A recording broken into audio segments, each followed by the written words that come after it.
सो hello नमस्कार दोस्तों, welcome back to new video. आज की वीडियो में मैं तुम लोगों को कुछ ऐसे टिप्स बताने वाला हूँ, ऐसे हैक्स बताने वाला हूँ जिससे कि तुम अपना मैथ्स में एकदम फाड़ दोगे। देखो भाई, अगर तुमने 12th में साइंस लेके तुम्हें लगता है कि तुमने जिंदगी में बहुत बड़ी गलतियां कर, अगर तुम्हें मैथ्स से डर लगता है, मैथ्स देख के तो भाई फट जाती है, तो भाई तुम्हारा भाई है ना तुम्हारा डर उतारने के लिए। जो मैथ्स में अच्छा होता है हर सब्जेक्ट में थोड़ा बहुत अच्छा वही है। अगर तुम मैथ्स में अच्छे नहीं हो तो ये डायरेक्टली इंडिकेट करता है कि तुम कम इंटेलिजेंट हो, लेकिन ऐसा नहीं है। अगर तुम्हें मैथ्स पसंद नहीं है और अगर तुम साइंस के बंदे हो, अगर तुम्हें मैथ्स से लगता है डर, अगर तुम्हारे मैथ्स में मार्क्स कम आते हैं, सो अगर तुम एक WBJ एस्पिरेंट हो तो ये वीडियो तुम्हारे बहुत काम के। इस वीडियो को बिल्कुल भी स्किप मत कर देना, क्योंकि इस वीडियो में तुम लोगों को ऐसे टिप्स बताने वाला हूँ। मैं लॉन्च कर रहा हूँ एक ऐसा शॉर्ट ट्रिक्स का सीरीज जो तुम्हारे WBG क्रैक करने के लिए सबसे बेस्ट। पूरे यूट्यूब में तुमको शायद ही कहीं पे मिल जाए, ढूंढोगे तो नहीं मिलेगा, मैं लिख के दे सकता हूँ। ऐसे ट्रिक्स मैं तुम लोग को बताने वाला हूँ जिससे तुम लोग WBG में एक बहुत ही अच्छा स्कोर कर सकते हो। नेचुरली कोई बंदा तुमको आके नहीं सिखाएगा कि ऐसे भी तुम क्वेश्चन सॉल्व कर सकते हो। मैंने अपने टाइम पे एक चीज नोटिस किया था, मतलब मेरे साथ में जो बंदे पढ़ते थे उनमें से मेरे से अच्छे बहुत ऐसे स्टूडेंट है जिनका 10,000, मतलब बहुत कम ऐसे बंदे हैं जिनका 10,000 के अंडर रैंक है। कुछ गिने चुने लोग हैं। एंड मैं तुम्हें एक चीज बता देता हूँ, सिर्फ पढ़ने वाले बच्चों का एग्जाम क्रैक नहीं होता है। पढ़ने से तुम्हारा एग्जाम क्रैक नहीं होगा, तुमको मेंटली स्मार्ट बनना पड़ेगा, तुमको स्मार्टली क्वेश्चंस को करना पड़ेगा, तब जाके तुम एक बहुत ही अच्छा रैंक स्कोर पा पाओगे। तुम में से बहुत सारे लोग अभी परेशान होंगे कि भाई बोर्ड्स तो बोर्ड्स बचा है। तो मैं तुम लोग को बस थोड़ा सा गाइड कर दूंगा कि कैसे तुम लोग 12th बोर्ड्स में WBJ में डिसेंट सा रैंक स्कोर कर सको, ताकि तुम लोग को ड्रॉप ना लेना पड़े, ताकि तुमको कोई प्राइवेट कॉलेज में ना जाना पड़े, लाखों की फीस बर्बाद ना करना पड़े। बस ऐसे कुछ टिप्स मैं इस चैनल पे देने वाला हूँ, तो मेक श्योर तुम इस चैनल को सब्सक्राइब कर लो। चैनल में मैं तुम लोगों को लाइव फ्री में, बिल्कुल बिना पैसों के, ना मैं कोई तुम्हें कोर्स सेल कर रहा हूँ ना कुछ, एकदम फ्री में मैं तुम लोगों को सिखाने वाला हूँ कैसे पेपर अटेम्प्ट करना होता है ड्यूरिंग WBJE। मैं तुम लोगों को क्वेश्चन करने के तरीके भी सिखाऊंगा एंड कौन से क्वेश्चन छोड़ने होता है वो भी सिखाऊंगा, एंड किस क्वेश्चन को तुक्का मारना होता है, हर चीज सिखाऊंगा। अपना एक्सपीरियंस तुम्हारे साथ शेयर करूंगा। एंड हाँ, ये वीडियो ड्रॉपर्स के लिए भी काफी ज्यादा हेल्पफुल है। अगर तुम्हारा रैंक 50,000 60,000, अगर तुम पढ़ने में अच्छे हो, तुम्हारे मार्क्स अच्छे हैं, तुमको आता सब कुछ है, लेकिन तुम WBG पेपर में अटेम्प्ट ठीक से नहीं कर पा रहे हो, तुमको बहुत दिक्कतें हो रही है। देखो भाई, तुम लोग के लिए एक मॉक टेस्ट सीरीज, मेरे एक भैया है, उन्होंने तुम लोग के लिए एक बहुत ही अच्छा मॉक टेस्ट सीरीज डिजाइन किया है। वो खुद जादवपुर में पढ़ता है, उनके दोस्तों में जादवपुर के एकदम टॉप रैंकर्स, समझ रहे हो, WBJE में 700 900 600 200 300 ऐसे रैंकर्स है। जादवपुर कंप्यूटर साइंस वालों बंदों ने तुम्हारे लिए मॉक टेस्ट डिजाइन कर रखा है, ठीक है। अगर तुम उस चीज को परचेज करना चाहते हो, देखो भाई वो टेस्ट सीरीज पेड है, मैं तुम्हें ज्ञान देने के पैसे नहीं ले रहा हूँ, लेकिन अगर तुम चाहते हो कि जादवपुर के बंदों से, बॉन्ग स्टडी हब चैनल का नाम है, अगर तुम में से किसी को कांटेक्ट करना है तो मैं डिस्क्रिप्शन में हर जगह नंबर दे दूंगा भैया का, तुम लोग उनसे टेस्ट सीरीज ले सकते हो। मैं लिख के दे सकता हूँ, भैया के टेस्ट सीरीज लगाओ मेरे दिए गए टिप्स एंड तरीके से। कसम से कहता हूँ कि तुम लोग बहुत ही अच्छा स्कोर करोगे WBJE में। अगर तुम्हारा JEE मेंस अच्छा नहीं गया, कोई बात नहीं मेरे भाई, WBJE पे फोकस करो, अच्छा गवर्नमेंट कॉलेज क्रैक करो। अगर तुम एक बिलो एवरेज स्टूडेंट हो तो ये मत ध्यान दो कि मैं ड्रॉप ले लूंगा, वो कर लूंगा। भाई एक महीना भी बहुत होता है, एक महीना क्या, एक हफ्ता भी बहुत होता है, ठीक है। एक हफ्ते में भी तुम बहुत कुछ कर सकते हो अगर तुम चाहो तो। तुम लोग मेरा कूपन कोड लगा दोगे, सुकमल महतो 69, ठीक है, सुकमल महतो 69 कूपन कोड लगा दोगे तो तुम लोगों को डिस्काउंट भी मिल जाएगा थोड़ा बहुत। एंड हाँ, मेरा नाम ले लेना भैया को अगर बैच ज्वाइन कर रहे हो तो। एंड मैं लिख के देता हूँ कि भैया का बैच एकदम A1 है। मैं गारंटी के साथ कह सकता हूँ कि तुम्हारा WBJE का प्रिपरेशन बहुत ही मस्त हो जाएगा, एकदम बिना किसी झंझट में। मैं तो कहता हूँ यार, भैया का बैच लो, मेरे टिप्स एंड ट्रिक्स फॉलो करो। तो चलो तुम लोगों को मैं कुछ दिखा देता हूँ, कुछ नमूने कि कैसे तुम लोग WBJE के क्वेश्चंस को हैक कर सकते हो बहुत ही आसानी से। तो तुम लोग देख सकते हो ये 2024 WBJE का क्वेश्चन पेपर है। एंड ये जो 2 नंबर वाला क्वेश्चन यहाँ पे आया है ट्रिग्नोमेट्री का, ये काफी मतलब आसान क्वेश्चन है अगर हम इसको टिप्स एंड ट्रिक्स के जरिए से देखें तो। लेकिन नेचुरली ये क्वेश्चन आसान नहीं है, ये थोड़ा मीडियम टाइप का क्वेश्चन है, तुमको ये करना चाहिए एंड ये हो जाता है, ठीक है। ये WBJE में आया हुआ था। अब देखो इस क्वेश्चन को करना कैसे है, ठीक है। जब भी ट्रिग्नोमेट्री का कोई भी सवाल आएगा तो टिप्स एंड ट्रिक्स से तुम्हें हमेशा पहले तो ट्राई करना है टिप्स एंड ट्रिक्स से करने का। अगर नहीं होता है तो जनरली करने का ट्राई करना, नहीं तो छोड़ देना है, ठीक है, ओके। ट्रिग्नोमेट्री के क्वेश्चंस को कभी भी ऐसा करने मत जाना कि तुम एक्सप्रेशन को कुछ भी बना रहे हो, कुछ भी कर रहे हो, ऐसा टाइम बर्बाद होता है और कुछ नहीं होता है, नहीं कर पाते बच्चे, ठीक है। ऐसा करते हैं। देखो यहाँ पे, देखो यहाँ पे सबसे पहले ऑब्जर्व करो, अगर तुम एक्सप्रेशन को लिखा है cos square five plus cos square theta plus 5 minus 2 cos theta cos 5 into cos theta plus five. Okay, तो हम देखो, हमको एक चीज़ समझ आ रहा है कि हम कुछ पुट करने का ट्राई करते हैं। हम थीटा इक्वल टू अगर पाई बाई टू पुट करें तो ये हमारा एक्सप्रेशन कुछ ऐसा नहीं बन जाएगा क्या? हमारा एक्सप्रेशन बन जाएगा कॉस स्क्वायर फाई, और ये हो जाएगा हमारा, अच्छा यहाँ पे अगर हम theta equal to pi by two put करेंगे तो ये sine square minus sine five बन जाता है, ऊपर स्क्वायर है तो ये कॉस मतलब साइन स्क्वायर फाइव बन जाएगा, साइन स्क्वायर फाइव बन गया, ठीक है। एंड यहाँ पे अगर हाँ थीटा बनना पाई बाई टू डाल देंगे तो ये पूरा टर्म जीरो हो जाएगा, तो पूरा टर्म जीरो हो जाएगा तो यहाँ पे कुछ नहीं बचा रहेगा, तो इसका वैल्यू जो है वन आएगा। तो अब हमें एक चीज़ नज़र आ रही है कि अगर हम थीटा का कोई एक वैल्यू डाल देते हैं तो एक्सप्रेशन का वैल्यू हो जाता है, मतलब थीटा का वैल्यू डालने से कोई एक पर्टिकुलर वैल्यू आ रहा है, मतलब थीटा पे डिपेंडेंट है, मतलब ये जो एक्सप्रेशन है वो थीटा पे तो डिपेंडेंट है। इसका मतलब ये वाला ए वाला ऑप्शन नहीं होगा, सी वाला ऑप्शन भी नहीं होगा, ठीक है, बी वाला नहीं तो डी वाला ऑप्शन होगा। अब तुम चाहो तो यहाँ से भी तुम तुक्का मार सकते हो, दोनों में से कोई एक। अब देखो, ये वाला क्वेश्चन फाइव पे इंडिपेंडेंट हो सकता है, मैं ये नहीं कह रहा हूँ थीटा पे डिपेंडेंट है, लेकिन फाइव पे तो इंडिपेंडेंट हो ही सकता है। तो भैया अब हम कैसे सॉल्व करेंगे कि देखो थीटा पे इंडिपेंडेंट है ये हमें पता लगा लिया, क्योंकि एक पर्टिकुलर वैल्यू आ रहा है, मतलब थीटा पे इंडिपेंडेंट होगा, क्योंकि अगर हम थीटा का वैल्यू चेंज करेंगे तो ये वन नहीं आएगा, कुछ और आएगा, ऐसे ही मतलब थीटा का वैल्यू फाइव का वैल्यू ऐसे। तुम समझ रहे हो ना मैं क्या कह रहा हूँ? अगर तुमको कोई दिक्कत होगा तो मेरे को कमेंट कर देना, अगर तुमको समझ में नहीं आया तो। देखो यार, मुझे पता है कि तुम्हें मेरी बातें अनलॉजिकल लग सकती है, भाई ऐसे कैसे तुम बोल सकते हो, ये कैसे कर सकते हो, लेकिन अगर तुम ट्रिक्स के नज़रिए से सोचो ना तो ऐसे ही होता है भाई, ठीक है। तुमको क्वेश्चन करने से मतलब होना चाहिए, इसको अगर तुम एक्सप्रेस करने लग जाओगे तो मुझे नहीं पता, बट हाँ तुम इसको कर सकते हो, इसको तुम एक्सप्रेस करोगे, खोलोगे, ये करोगे, वो करोगे, तुम्हारा बहुत टाइम बर्बाद होगा। उससे अच्छा तुम इस टाइप से करो। अगर देखो एग्जाम प्रेशर में नहीं होता है ऐसे क्वेश्चन, इसीलिए मैं तुम लोग को शॉर्ट ट्रिक बता रहा हूँ। अगर तुमसे मान लो ये नहीं सॉल्व हो रहा है तो तुम कैसे करोगे, जिससे कि एक एवरेज से एवरेज बच्चा भी क्वेश्चन को कर पाए। ओके ठीक है, तो अब बी और डी में से कोई एक ऑप्शन होगा। अब बी और डी में से हम कैसे निकालेंगे? ठीक है भैया, हम फाई का कोई एक वैल्यू डाल के देखते हैं। तो चलो मान लेते हैं हम फाई का एक वैल्यू डाल देते हैं। चलो फाई इक्वल टू हम डाल देते हैं 90 डिग्री, पाई बाई टू डाल देते हैं। चलो ठीक है, फाई इक्वल टू अगर हम पाई बाई टू डाल दे बच्चों तो क्या हो जाएगा ना, फाई इक्वल टू अगर हम पाई बाई टू डाल देंगे तो क्या होगा, ये ज़ीरो हो जाएगा। तो और यहाँ पे पाई बाई टू डाल देंगे फाई इक्वल टू, तो ये हो जाएगा साइन स्क्वायर थीटा हो जाएगा, साइन स्क्वायर थीटा हो जाएगा।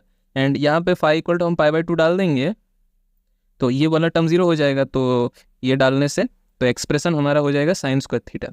अगर हम phi equal to pi by two डाल दे सेकेंड केस में तो हमारा जो एक्सप्रेशन हो जाएगा वो साइन स्क्वायर थीटा हो जाएगा, ठीक है ना।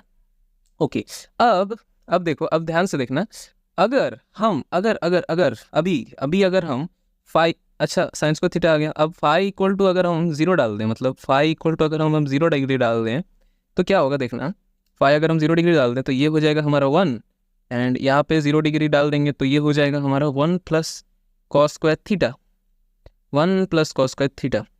एंड यहाँ पे अगर हम फाई इक्वल टू जीरो डाल देंगे तो ये वन आ जाएगा, ये टू कॉस थीटा, एंड ये हो जाएगा हमारा कॉस थीटा प्लस क्या हो जाएगा, two cos square theta minus ये आ जाएगा हमारा, क्या आ जाएगा, जीरो डिग्री डाला है ना हमने, तो फाई इक्वल जीरो डिग्री डाला तो कॉस थीटा, तो यह आ जाएगा हमारा two cos square theta equal to ये आ जाएगा हमारा one minus cos square theta equal to sine square theta. तो देखो फाई इक्वल टू जीरो डालने पे भी साइन स्क्वायर थीटा आ रहा है, and phi equal to pi by two डालने पे साइन स्क्वायर थीटा आ रहा है, तो इसका जो आंसर होगा वो बी होगा, क्योंकि ये फाई पे इंडिपेंडेंट है। क्योंकि फाई इक्वल टू हम कुछ भी डाल रहे हैं, मतलब हमने एक बार जीरो डाल के चेक किया, हमने एक बार पाई बाई टू डाल के चेक किया, साइन स्क्वायर थीटा ही आ रहा है ना, देख लेना एक बार तुम, ठीक है, साइन स्क्वायर थीटा आ रहा है, मतलब इसका जो आंसर होगा वो बी होगा, डी नहीं होगा। मुझे जितना याद है मैंने बी ही मार्क किया था, हाँ मैंने बी ही मार्क किया था, ठीक है, डी नहीं होगा इसका आंसर, बी होगा। ओके, तो ऐसे करना होता है ऐसे क्वेश्चंस को अटेम्प्ट। ये वाला इंटीग्रेशन तुम नहीं कर पाओगे एग्जाम में, मैं भी नहीं कर पाया था, लेकिन मैं तुम लोग को बता देता हूँ इसको करना कैसे होता है, ठीक है। अच्छा, तो तुम्हें क्या कहा गया है, तुमको एक इंटीग्रेशन दिया है जिसका आंसर जो होगा वो एफ जी एक्स ऑफ सी है, ठीक है। एक काम करो, तुम जितने भी ऑप्शन है ना, ये देखो मैं तुम लोग को सजेस्ट करूंगा ना, ये वाला क्वेश्चन तुमको छोड़ देना चाहिए था, लेकिन अगर तुम्हारे पास टाइम बचा हुआ है, अगर तुमको दूसरे क्वेश्चन नहीं बन रहे तो तुम इस क्वेश्चन को ट्राई कैसे कर सकते हो, मैं तुमको वो बताता हूँ। तुम बस मेरा अप्रोच जान लो, क्योंकि ये वाला क्वेश्चन तुम्हारे एग्जाम में नहीं आएगा। जो एग्जाम आएगा हो सकता है वो थोड़ा कम लेंदी हो, तो तुम उसे कर पाओ, इसलिए सीख के रखो, ठीक है। ज़्यादा टाइम नहीं लगेगा अगर तुम इसको 2-4 बार प्रैक्टिस कर लो तो सबसे पहले तुमको क्या करना है, तुमको FGX निकालना है हर ऑप्शन का। तुम इसको रिवर्स मैथमेटिक्स बोलते हैं ठीक है, ऑप्शन से क्वेश्चन निकालना, तो FGX। अच्छा, ये वाला क्वेश्चन को मैं देखता हूँ, देखते हैं, ठीक है। तो पहला वाला जो हमारा ऑप्शन है उसका जो हमारा वो मतलब FGX होगा, जो FGX हो जाएगा वो क्या होगा हमारा, वो हो जाएगा हमारा log square x plus √1 plus x square, नीचे आ जाएगा हमारा 2, ठीक है। अब इसको हमें डेरिवेटिव करना पड़ेगा, क्योंकि तुम्हें पता होगा इंटीग्रेशन का उल्टा होता है डेरिवेटिव। तो अगर हम ऑप्शन को डेरिवेटिव कर देंगे तो हमारा जो ये वाला फंक्शन है वो आ जाएगा। तुम्हें नहीं पता है तो मैं तुमको बता देता हूँ, तुम लोग ऐसे भी इंटीग्रेशन कर देते हो ऑप्शंस को डेरिवेटिव करके, ठीक है। तो डेरिवेटिव तुमको आता होगा, देखो इंटीग्रेशन तुमको नहीं आता होगा, इंटीग्रेशन तुमसे नहीं हो सकता, लेकिन डेरिवेटिव तो तुमसे हो सकता है। तो तुम डेरिवेटिव करके करो यार, ठीक है ना।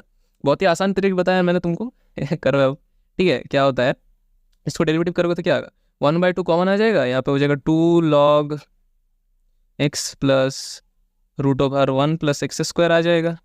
अब हमें log का डेरिवेटिव करना पड़ेगा, तो यहाँ पे नीचे आ जाएगा log x plus √1 plus x square, ये आ जाएगा नीचे। अब इसका डेरिवेटिव करना पड़ेगा, मतलब देखो क्या हुआ, हमने log का डेरिवेटिव किया तो log x का डेरिवेटिव क्या होता है, 1/x होता है ना।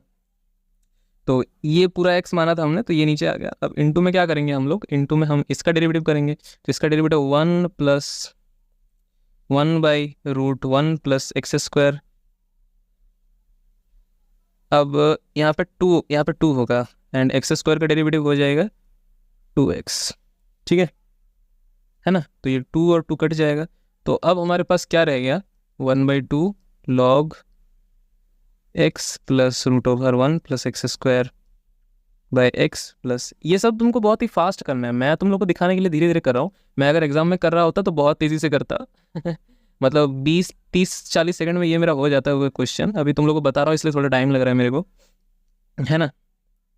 तो ये हो जाएगा 1 plus x square plus x and नीचे आ जाएगा हमारा 1 प्लस एक्स स्क्वायर। अब ध्यान से देखो, ये और ये कट जाएगा एंड तुम्हारा जो आंसर आ जाएगा वो आ जाएगा, एंड ये 2 और ये 2 तो कट ही गया है, मतलब हाँ। तो यहाँ पे अब तुम थोड़ा ध्यान से देखो, जो हमारा मतलब कटकुटा के जो आंसर आया है, मतलब FGX को डेरिवेटिव करने के बाद जो हमारा वैल्यू आया है हमारा, हमें उसी को तो इंटीग्रेट करने को कहा गया था, मतलब जो फंक्शन हमें चाहिए था वो हमें डेरिवेटिव करके मिल गया है।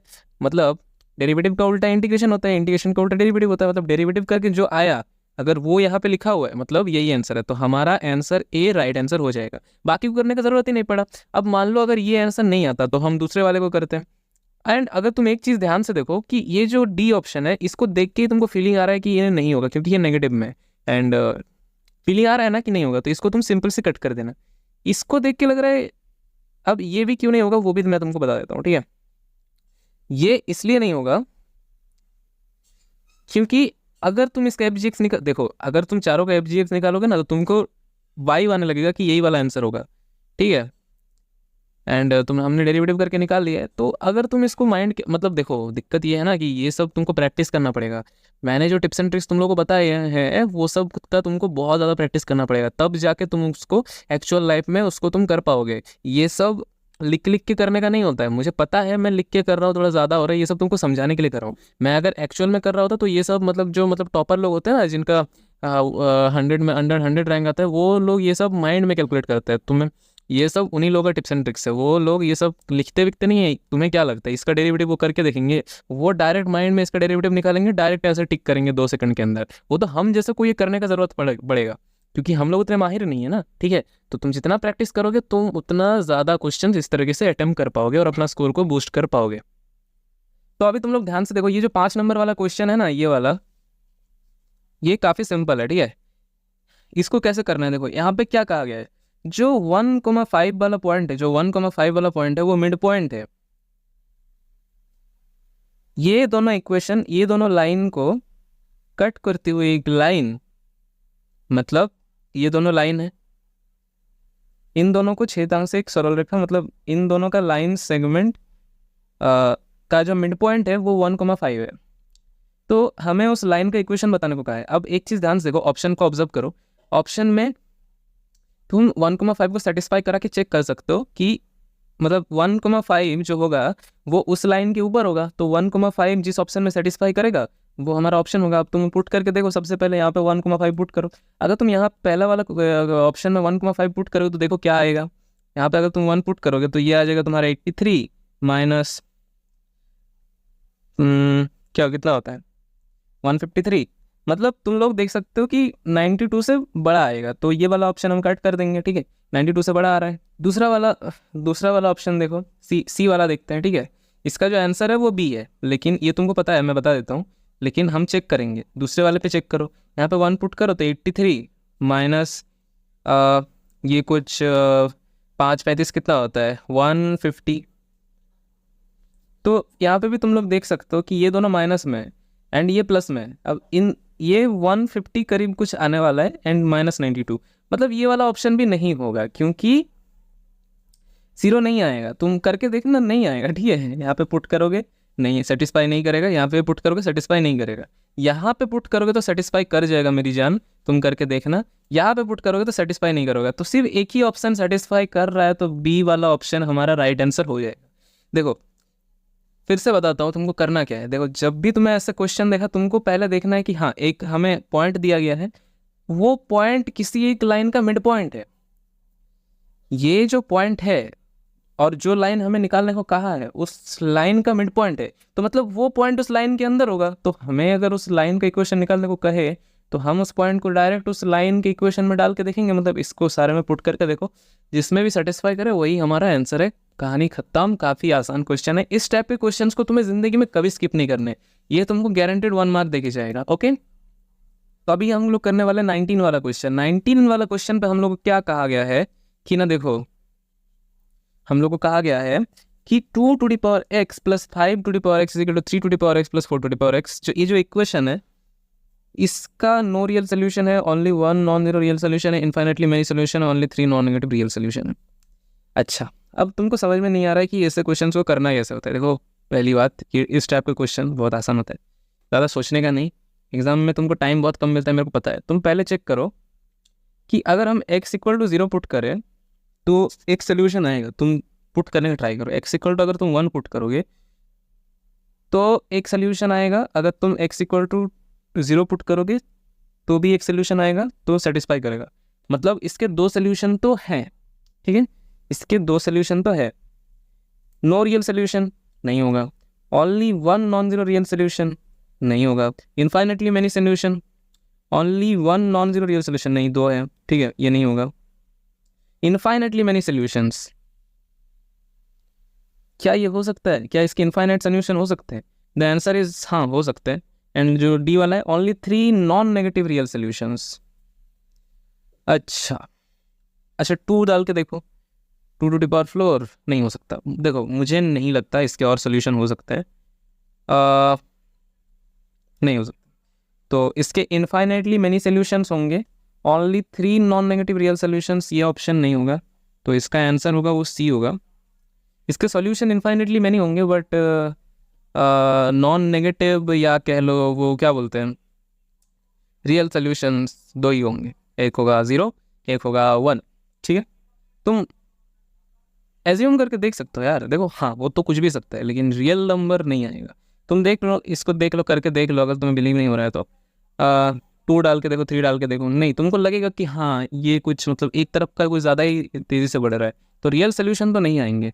और नेगेटिव आ सकता है, बट यहाँ पे लिखा है नॉन नेगेटिव, तो ये वाला ऑप्शन भी नहीं होगा। सबसे बेस्ट तुम लोग के तुक्का मारने के लिए वो सी वाला ऑप्शन है, तो सी वाला ऑप्शन राइट हो जाएगा। ठीक है, इसके इनफाइनेटली मेनी सोल्यूशंस है। अच्छा, सॉरी, इसका बी वाला, अच्छा एक सेकंड, मैंने थोड़ा गलती कर दिया। इसका आंसर सी नहीं होगा, इसका आंसर बी होगा। क्यों? देखो मैंने एक चीज़ मिस कर दिया था। मैंने 0 को भी यहाँ पे लिखा है only 1 non zero real solution. हाँ, इसका only 1 non zero real solution होगा, क्योंकि देखो यार 0 पे एक सोल्यूशन आएगा, इसका 0 पे 0 एक सोल्यूशन होगा इसका, लेकिन यहाँ पे नॉन जीरो कहा गया है, तो सिर्फ एक ही होगा ना, तो बी वाला ऑप्शन होगा। इनफाइनेटली नहीं, मैनी नहीं होगा। ठीक है, इसका आंसर बी होगा। ठीक है,